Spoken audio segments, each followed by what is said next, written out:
E aí, rapaziada, beleza? Estamos aqui com mais um vídeo hoje, e hoje a gente vai falar, pessoal, sobre as maiores falhas que os técnicos cometem na hora de analisar um defeito. Então, eu tenho analisado, eu tenho conversado com bastante pessoas, alunos, pessoas que me seguem aqui no canal do YouTube, no Instagram também, e às vezes traz alguns problemas, para a gente estar conversando, debatendo sobre o assunto. Eu vejo que a forma de análise é muito longe daquilo que é na realidade. Ou seja, por exemplo, vou dar um exemplo aqui. Você tem um problema de rede. Nesse problema que você tem na rede do aparelho que você está analisando, você tem um sintoma. E é muito importante você observar o sintoma para depois você analisar. Então, analise o sintoma, depois você vai analisar o defeito, a placa e os componentes que têm ligação com aquele sintoma, que tem ligação com aquela falha. Aqui a gente tem uma placa de um J7 e esse circuito aqui, onde tem essa blindagem aqui, é o circuito de rede. Muitas vezes o técnico,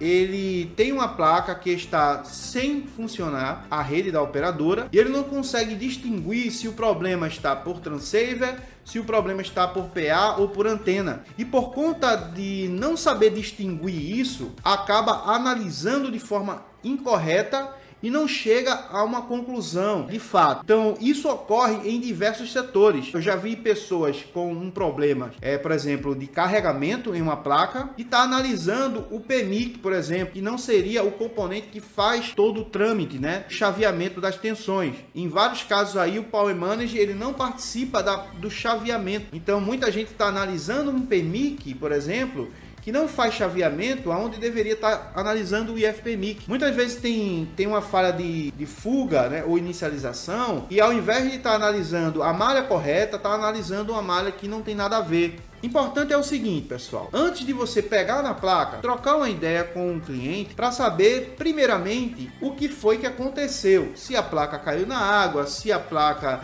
ela teve uma queda, um golpe, por exemplo, pode ocasionar solda fria e coisas do gênero. Então, tudo que o cliente fala no início, se a placa estava carregando e parou do nada quando estava carregando, ou ele estava utilizando algum aplicativo e aí parou, se o aparelho antes de parar estava lento, estava dando algum bug, alguma coisa, todas essas informações ela deve ser extraída do seu cliente antes mesmo de você tocar no aparelho. Depois que tocar no aparelho, que abrir o aparelho, fazer os testes básicos, pessoal. O básico bem feito resolve praticamente 70% dos defeitos. Digamos que eu tenha, nesse caso aqui, uma falha de carregamento. O que eu vejo muita gente cometer um erro grave? Tá com uma falha de carregamento, vem aqui no conector da bateria para analisar se tá chegando 4 volts aqui. Isso é um erro extremamente pesado. Não se analisa uma falha de carregamento dessa forma. Vejo muita gente fazendo isso e isso é